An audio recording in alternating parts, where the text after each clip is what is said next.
एक तो आपको गांव का जन्म वरदान में मिला हो, दूसरा अपने दोस्तों के रूप में भाई बहनों को पाया हो जो दिमाग को साइड रखकर दिल लगाते हो। तो इससे बड़ा स्वर्ग और आपके लिए क्या ही हो सकता है। सुबह सुबह छोटे बच्चों के साथ खेलकर इनके सामने रौला जमाकर जब मैं अंदर आता हूँ तो देखता हूँ सीढ़ियों पर चिड़िया का बच्चा पड़ा है जो ऊपर इस घोंसले में से गिर गया है। फिर ध्यान से इस बच्चे को वापस घोंसले में रखता हूँ और देखता हूँ मेरे चाचा जी के लड़के पुनिया और ठीक ठाक बंदा आया है। राम राम भाई राम राम। अच्छे मौसम के साथ हमारी भाई बहनों की पलटन इकट्ठी हो जाती है, तो क्यों ना कुछ यादगार किया जाए। जी हाँ, हम सभी मिलकर बनाएंगे अब भेलपुरी, वो भी मस्त अपने खेतों में हरियाली के बीच और ठंडी ठंडी पीपल की छाव के नीचे। जल्दी से फर्श बिछाते हैं। हाय हाय मजा आ गया। अबे तू साइड में हटना। सभी लोग बैठकर भेलपुरी बनाने हेतु कार्य में लग जाते हैं। मैं प्याज काटता हूँ तक हमारा पुनिया मनोरंजन करता है। सारी सामग्रियां तैयार होने के बाद जल्दी से भेलपुरी बनाते हैं जो बहुत सरल है। फिर कभी सिखाता हूँ। जब तक हमारा ठीक ठाक बंदा पीपल के पत्ते तोड़कर लाता है चम्मच बनाने के लिए। फिर हमारी बोतल खुल जाती है। मगर एक हेल्थ का 14 नालायक ऐसा जो पानी पी रहा है। भाई इसका ग्लोइंग स्किन का ड्रामा ज्यादा नहीं हो रहा, इतना कि हम सभी भेलपुरी के नशे में चूर हैं और इसकी हेल्थ की नौटंकी अलग ही चल रही है। तो कुल मिलाकर अपने भाई बहनों के साथ मैं तो धरती पर फुल स्वर्ग के मजे ले रहा हूँ और आप लोग सब्सक्राइब कर देना। आखिर क्यों गोवर्धन वाले दिन इन भैंसों को बैटमैन बना दिया जाता है?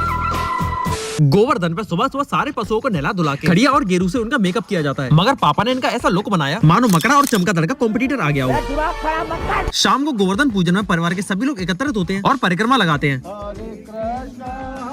मगर महिलाएं परिक्रमा नहीं लगाती। फिर सभी छोटे बड़े सदस्यों का पैर छूकर आशीर्वाद लेते हैं और बहनों का आशीर्वाद is like Amrit.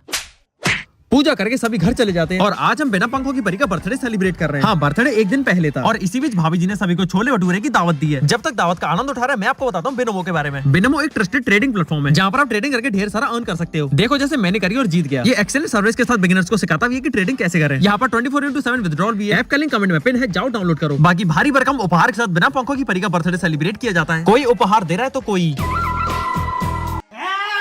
Happy birthday बिना पंखों की परी। हे भगवान, घर में इतने बड़े बड़े पाप मुझसे ही क्यों होते हैं? आज पापा किचन के योद्धा बनकर मक्के की रोटी बना रहे हैं। एक्चुअली रोटी बनाकर मम्मी को खिला रहे हैं। इसी बीच मम्मी मुझसे कहते हैं कि मैं थोड़ा बाहर जाऊंगी तो दूध को गर्म कर देना। अब मैं दूध को तो गर्म कर देता हूँ, मगर गैस से उतारने में खोलते हुए दूध का पतीला मेरे हाथ से फिसल जाता है और पूरी किचन में दूध ही दूध हो जाता है। अब तो मुझे भगवान भी नहीं बचा सकता, क्योंकि मेरे किए गए अपराध पर मेरी आफत रूपी बहन खुशियां मना रही है। प्लीज बहन मुझे बचा ले, मुझे घर द्रोही होने से बचा ले। पैरों में गिड़गिड़ाने पर मौके का फायदा उठाते हुए मेरी बहन मुझसे कहती है कि ठीक है बचा लूंगी, बट जो मैं कहूंगी वो करना पड़ेगा। मेरे पास हाँ कहने के अलावा कोई चारा नहीं होता। फिर जल्दी से दूध समेटकर इस अपराध का सबूत मिटाने लग जाते हैं और सारा दूध इकट्ठा करके अपनी एरिया के इन प्यारे कुत्तों को दे देता हूँ। थोड़ी देर बाद मम्मी आ जाती है और पूछती है कि ये दूध इतना कम कैसे हो गया। मैं कहता हूँ मैं तो सारा दूध पी गया और जैसे तैसे मैं अपनी आफत रूपी बहन की कृपा से बच जाता हूँ। बच तो गए, शर्त याद है ना? छोटी बहन है तो इसका मतलब ये थोड़ी ना हुआ कि ये कुछ भी जिद करने लग जाएगी, और अगर जिद को पूरा ना किया तो अपने बड़े भाई के साथ ऐसा कौन करता है। सुबह सुबह मम्मी और पापा एक दूसरे का सहयोग देते हुए किचन में खाना बना रहे हैं। तभी नए जूतों की जिद के साथ आगमन होता है मेरी आफत रूपी बहन का, जिसका प्यार से विरोध करने पर मेरे ऊपर ही अत्याचार हो जाता है और इसकी एक चिंगारी हम दोनों के बीच एक घातक युद्ध का कारण बन जाती है। घर में छोटे होने वाली योजना का सहयोग लेकर ये जीत जाती है और मुझे इसकी नए जूतों की जिद को पूरा करना होगा। मुझे गोलगप्पे खिला देना। मम्मी पापा भी कहते हैं जब दिला के लिया। और आज बादल हो रहे हैं। कल हमारे यहाँ बारिश हो गई थी, जिसके चलते रोड की हालत कुछ ऐसी हो गई कि पूरा रोड टैक्स दिख गया। ये तो धोती खोल रहा है। ऑफ रोडिंग करते हुए हम जा ही रहे होते हैं कि मेरी आफत रूपी बहन अपनी फ्रेंड को बुला लेती है और हम फिर जूतों की दुकान पर पहुंच जाते हैं। मगर यहाँ मुझे जूते कुछ अजीब से क्यों लग रहे हैं? क्या मतलब मेरी बहन सूट लेने आई है? क्या मतलब मैं अब रो भी नहीं सकता? मुझे धोखा दिया। ले ले सूट, जूते नहीं दिलाऊंगा अब। चिंता मत करो। समय होता सीधा घर जाने का, मगर साथ में राखी की फ्रेंड है तो अच्छा भाई होने का नाटक करते हुए पेट पूजा का इंतजाम करके हम शांति से अपने घर चले आते हैं और साथ में मम्मी पापा की क्रेविंग्स का भी इंतजाम करके लाता हूँ। और मेरे जूते भैया यार बहुत बड़ी दिक्कत हो गई। मेरा छोटा भाई फोन करके जो मुझे बोलता है सुनकर मेरी आंखें फटी की फटी रह जाती हैं और तुरंत मैं अपनी आफत रूपी बहन के साथ उसके घर चल देता हूँ। मिलता हूँ पायल डॉन को, जिसको कई दिनों से हेल्थ इश्यूज हैं जो सही होने का नाम ही नहीं ले रहे। और दूसरी तरफ इसका भाई शिवांशु दा ठीक ठाक बंदा, जिसको जिंदगी के सबसे बड़े झटकों में से एक झटका मिला है। वो ये है कि इसका यूट्यूब चैनल सस्पेंड हो गया है। एक कंटेंट क्रिएटर के लिए इससे बड़ा झटका तो शायद ही कोई हो और इसकी वजह से ये बहुत ही गहरे सदमे में जा चुका है। चेहरे पर मुस्कान तो छोड़ो, किसी से बात तक नहीं कर रहा है, यहाँ तक कि उससे भी नहीं। मगर मेरे पास इसकी यूट्यूब वाली मुस्कान वापस लाने का एक तरीका है और ऐसी गंभीर परिस्थिति का सहारा ब्लिंकिट हमारा।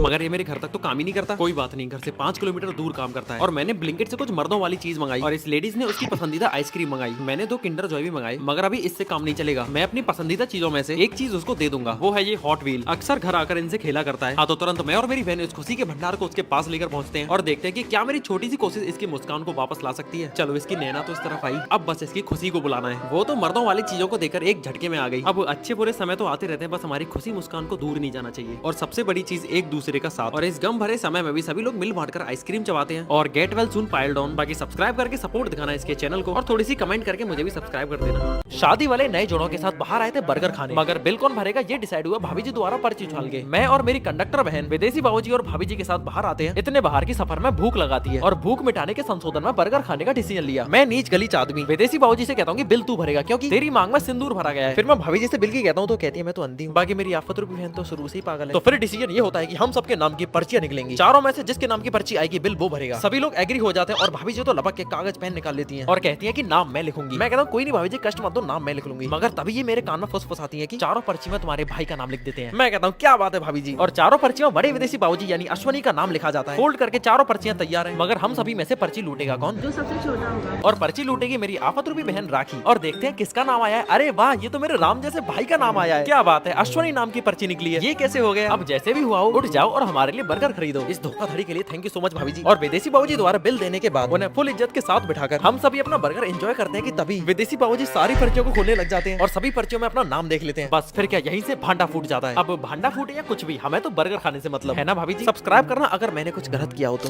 कुछ दिनों बाद मेरी आफत रूपी बहन का हैप्पी बर्थडे आने वाला है। मेरे बर्थडे पे गिफ्ट क्या दोगे? तेरा सपना। और जैसा कि कल बताया था कि मैं अपनी बहन के चांदी की ज्वेलरी वाले आइडिया पर एक अपना बेस्ट ट्राई देने की सोच रहा हूँ। तो किसी भी ब्रांड के लिए उसका नाम बहुत जरूरी है, और ज्वेलरी ऐसी चीज अपने लव्ड वन को ज्यादा महत्व देती है। और गूगल देव से पता चलता है कि दुनिया में लोग अपने पार्टनर को हनी नाम से बुलाते हैं, और मैं सोचता हूँ कि हनी से ही मिलता जुलता कोई नाम रखूं। तो मैं हनी को अदर लैंग्वेजेस में ट्रांसलेट करता हूँ। बहुत सारे नाम आते हैं, मगर बहुत ही सुंदर सा जो मुझे दिखता है वो होता है मेल। Mail Jules. छोटा और सिंपल सा नाम, और सुनने में भी कूल लग रहा है। फिर मैं गूगल देव पे मेल जूल्स ही सर्च करता हूँ और देखता हूँ यहाँ तो बहुत सारे मेल जूल्स हैं। ऐसा मेरी आफत रूपी बहन कहती है। इसे लगता है कि इसका थोड़ा दिमाग क्या चल गया, अब ये मछलियों को दौड़ना सिखाएगी। नाम तो कहीं तक फाइनल हो गया। क्या हम दोनों बिजनेस ब्रोसेस बन पाएंगे? और थोड़ा बताना कि मेल जूल्स सुनने में कैसा लग रहा है। और हाँ, थोड़े दिन बाद मेरी आफत रूपी बहन का हैप्पी बर्थडे भी आ रहा है, यानी कि 11 दिन बाद 12वें दिन इसका हैप्पी बर्थडे है। मैं सोच रहा हूँ कि तब तक ब्रांड बन के कंप्लीट हो जाए, और ऐसा हो जाए क्योंकि मैंने पिछली बार भी ट्राई दिया तो लोगो डिजाइनिंग और वेब डिजाइनिंग वालों से अच्छे कॉन्टेक्ट है। हम लोग फिर से एक नया ट्राई देंगे, सभी को फिर से इकट्ठा करूंगा। चलो डॉक्यूमेंटेशन तो जल्दी कर लूंगा, मगर रही बात चांदी की, क्योंकि ये मेरे लिए बिल्कुल नई चीज है। मगर टेंशन मैं इसमें भी नहीं ले रहा। क्यों? वो सब मैं आपको कल बता दूंगा। मेरे बर्थडे पे गिफ्ट क्या दोगे? तेरा सपना।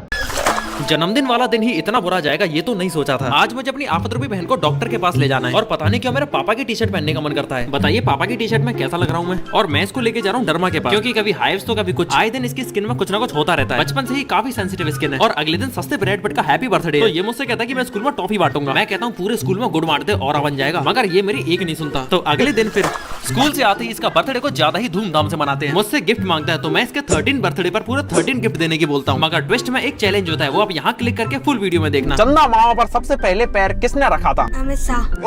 गिफ्ट के चक्कर में कुछ सवाल जवाब भी होते हैं। बाकी रात को निकल जाते हैं इसके लिए केक लेने, और पूरे परिवार के साथ धूमधाम से इसका बर्थडे सेलिब्रेट करते हैं।